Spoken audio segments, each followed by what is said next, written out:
Bonjour à tous, bienvenue dans cette quatrième partie de notre cours complet de Python. Donc aujourd'hui, nous allons aussi continuer avec les instructions de base. On va voir les commentaires et les chaînes de caractères, c'est-à-dire les syntaxes de base des chaînes de caractères. Donc on va commencer par le commentaire. Donc, les commentaires en Python. Comment faire le commentaire en Python? On va voir, c'est très simple à le faire. Donc, voici tous les syntaxes pour faire le commentaire en Python. Donc, pour faire le commentaire en Python, on a deux manières. Si vous voulez faire un commentaire sur une seule ligne, vous utilisez le symbole JS.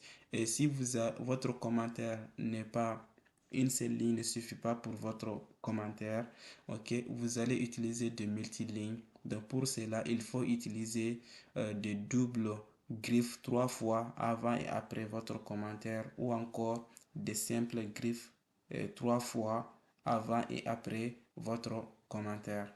Donc voici toutes les syntaxes de commentaires. Maintenant que vous avez vu les syntaxes de commentaires, je pense que vous n'aurez aucun problème à faire un commentaire en Python.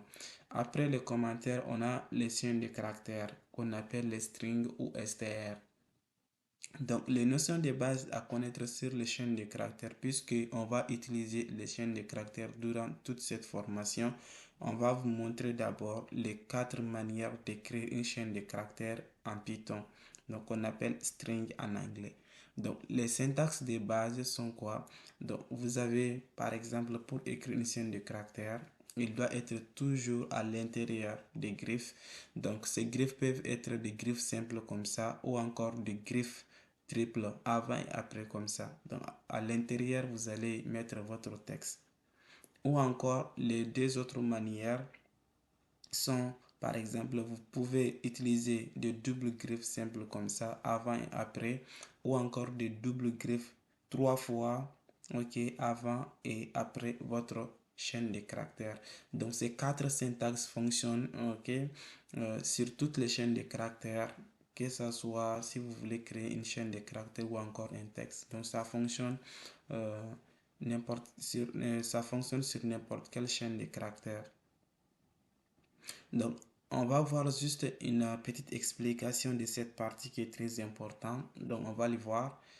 Euh, donc, après, avant de partir ici, on a dit quoi? Notez bien que les textes qui est à l'intérieur sont considérés comme des chaînes de caractères, y compris les nombres. Donc, même si, par exemple, vous avez, par exemple, 2, 3 ou encore 200 à l'intérieur des griffes ou encore des triples griffes comme ça, ou encore des doubles griffes ou des doubles griffes 3 fois, il y a des nombres qui existent à l'intérieur, il sera considéré comme une chaîne de caractères.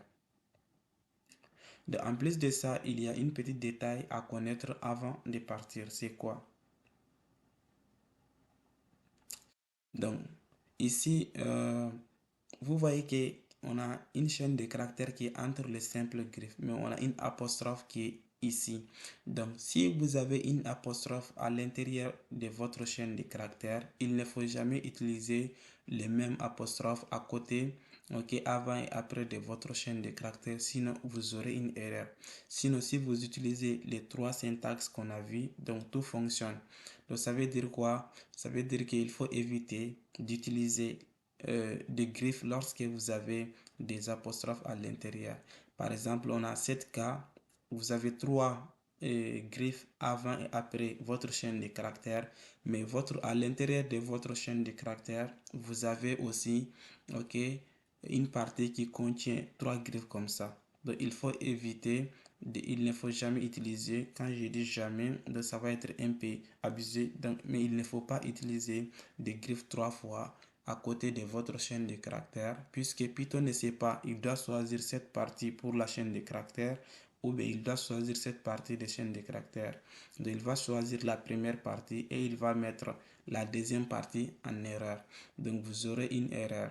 Donc, pour éviter ça, il faut éviter d'utiliser les mêmes syntaxes avant et après. Sinon, vous pouvez utiliser par exemple des griffes simples ou encore doubles ou encore cette troisième façon de faire.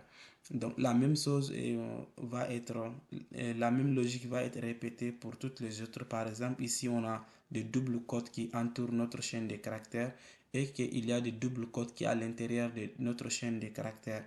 Le Python ne sait pas où choisir. Donc, il doit choisir ici ou bien il doit choisir cette partie. Donc, il va mettre la dernière partie en erreur. Donc, pour éviter ça, si vous avez des doubles griffes à l'intérieur de votre chaîne de caractères comme ça, il faut éviter d'utiliser des doubles griffes. Il faut aller à triple griffe ou encore à ça ou bien à ça. Mais il faut éviter d'utiliser les mêmes syntaxes. Ok? Donc, ça revient à la même chose si vous avez par exemple votre chaîne de caractères est entourée avec par exemple trois griffes doubles comme ça avant et après et que vous avez la même chose à l'intérieur. Il faut éviter d'utiliser les mêmes syntaxes comme ça. Donc, il faut utiliser par exemple ça ou bien ça ou bien ça. Donc, c'est ce qu'il faut retenir dans cette partie. Je pense que les notés bien sont les mêmes. Donc, tout ce qui est à l'intérieur seront considérés comme des chaînes de caractères, y compris les nombres. Donc, il y a une autre partie. Si toutefois que vous ne voulez pas changer les codes, il y a une manière de casser ça. Donc, en utilisant un anti-slash, je vais vous montrer les syntaxes. Donc ici, par exemple, si vous ne voulez pas changer les codes par d'autres codes, vous pouvez laisser l'accent à l'intérieur, mais vous allez utiliser un anti-slash derrière. Donc, comme vous voyez sur la syntaxe, vous-même, vous allez constater que cette façon de faire aussi va vous permettre d'éviter l'erreur. Donc, toutefois que vous ne voulez pas changer les codes, vous avez des accents à l'intérieur de votre chaîne de caractères et votre chaîne de caractères est entourée de codes. Donc, ces codes-là vont provoquer des erreurs. Pour éviter ça, vous allez mettre un anti-slash derrière. Ok, il faut bien noter ça derrière, pas avant. Après, plutôt, pas après, mais toujours derrière les codes ici, derrière les codes, derrière les codes, derrière les codes. Donc, cela va casser. Donc, Python sait maintenant que ça, ce n'est plus la cote du fin, mais plutôt une chaîne de caractères.